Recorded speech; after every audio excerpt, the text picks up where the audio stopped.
Hello and welcome back. We have still great information for you, but before we continue, let me just remind you where we are. We are in El Dorado Royal Spa Resort by Charisma, a wonderful and beautiful hotel, adults only and gourmet inclusive in the heart of Riviera Maya.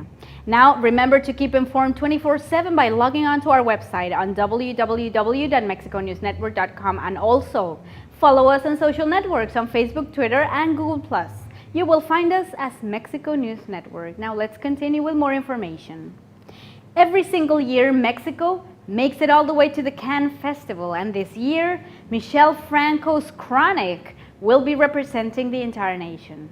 The film centers on the story of a depressed male nurse who helps terminally ill patients, starring Tim Roth, who was also president of the jury for the Uncertain Regard Award the same year Franco presented Después de Lucia, which is in English after Lucia, at the festival. The British actor surrendered to the movie, which he described as a masterpiece. Franco's work will be judged by fellow compatriot and director Guillermo del Toro, who has also previously presented a few of his very own projects at Cannes. This year, Del Toro is attending as part of the international jury of the festival's highest honor, the Palme d'Or.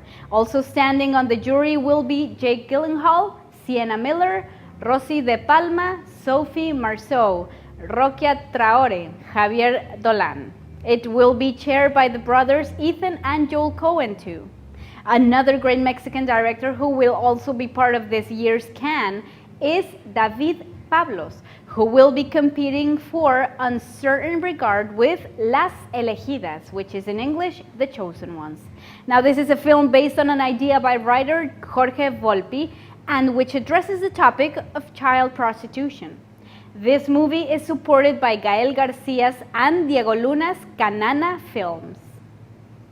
As part of the official selection, we will also see Mexican actress Salma Hayek playing the role of a queen on I racconto te I racconti, Tale of Tales in English, from the Italian Matteo Garrone. Now, according to the Mexican Institute of Cinematography, the IMCINE, Mexico will also take part in the Short Film Corner, a professional space destined for meetings, exchanges, and the promotion of short films. For this 68th edition of the Cannes Festival, 2,359 short films were accepted, 45 of which are 100% Mexican, of which 15 are student projects. It is also worth noting that the Pixar movie Inside Out will make its debut at the festival on May 18th. During an interview with the USA Today, director Pete Docter expressed feeling very happy and a little scared, seeing how there is no better platform for a world premiere than the Cannes Film Festival. An endless number of international celebrities will be attending, including the wonderful Natalie Portman, the elegant Cate Blanchett, the amazing Michael Fassbender, Matthew McConaughey, among many others. The list includes also Catherine Deneuve, the Grand Dame of French cinema, who is also cast in the movie La Tête Haute, literally in English, Standing Tall, which was selected to open the festival this year, 2015. The Cannes Film Festival kicked off on May 13th and is programmed to conclude on the 24th with the delivery of the Palme d'Or to one of the 19 films in the official competition.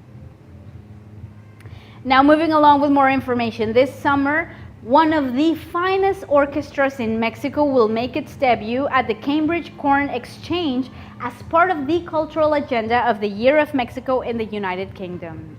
The Philharmonic Orchestra of the National Autonomous University of Mexico will perform a 4-concert series showing the best of Mexican composers and the great diversity of their entire repertoire. This program will include works by Mexican composers Carlos Chávez, Arturo Márquez, and José Pablo Moncayo. The debut has been set for July 5th at the Cambridge Corn Exchange.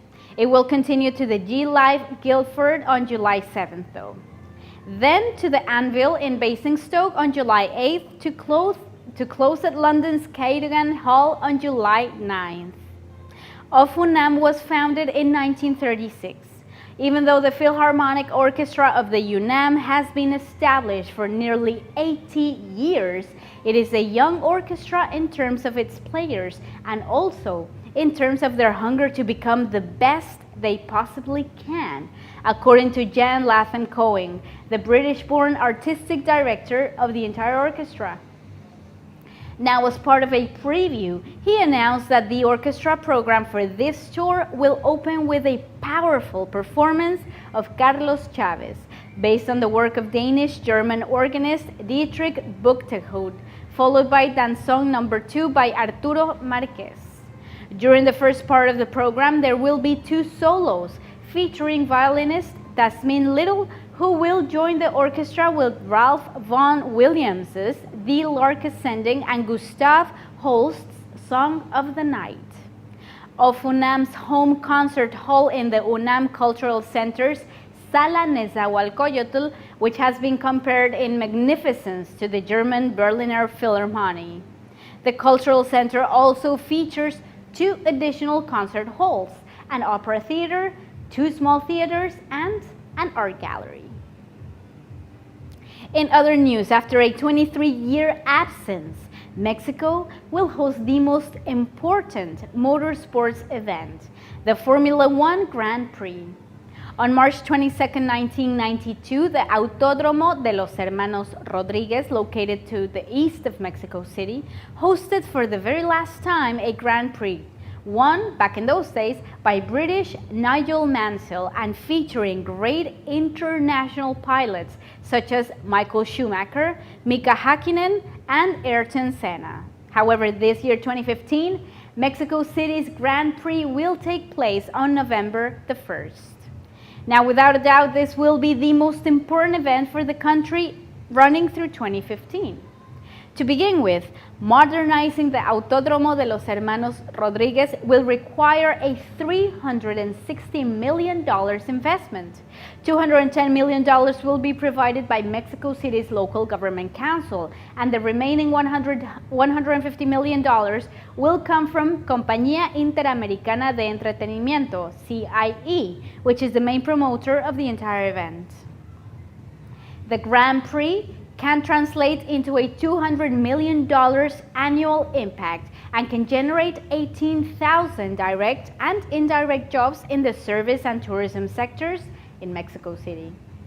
Up to 180,000 spectators are expected in this 3-day competition, 70,000 of which will be from overseas.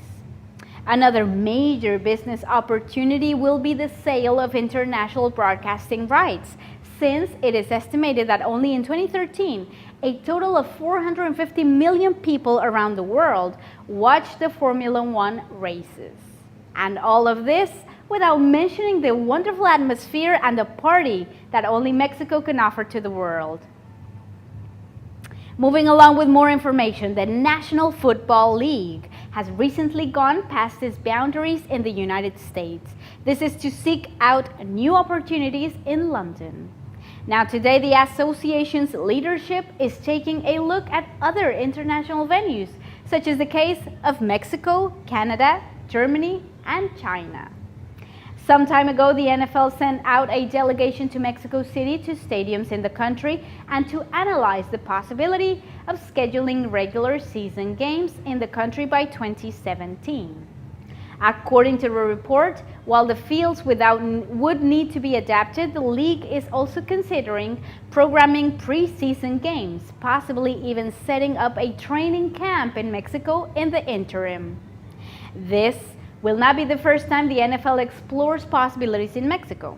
Back in the year 2005, the country held a seasonal game between the San Francisco 49ers and the Arizona Cardinals. For this event, Mexico City's Behemoth Estadio Azteca received more than 100,000 football fans, providing the potential market that Mexico has to offer to the entire American League. Also competing for future venues are Germany along with Brazil. According to Mark Waller, NFL International Executive and VP, the regional offices of the league in those countries, coupled with the growing numbers of fans, will guarantee the global expansion of the NFL. Thank you so much for staying with us. This was all for today. Don't forget, I am your host, Elisa Carballo, and let me just remind you again where we are. We shot the entire program from the beautiful El Dorado Royal Spa Resort by Charisma, a wonderful adults-only and gourmet-inclusive hotel in the heart of Riviera Maya. Now, don't forget to stay informed 24/7 by logging onto our website on www.mexiconewsnetwork.com, and also stay with us on social networks on Facebook, Twitter, as well as Google+. You will find us as Mexico News Network. Thank you so much once again, and we will see you next time. Audio Jungle.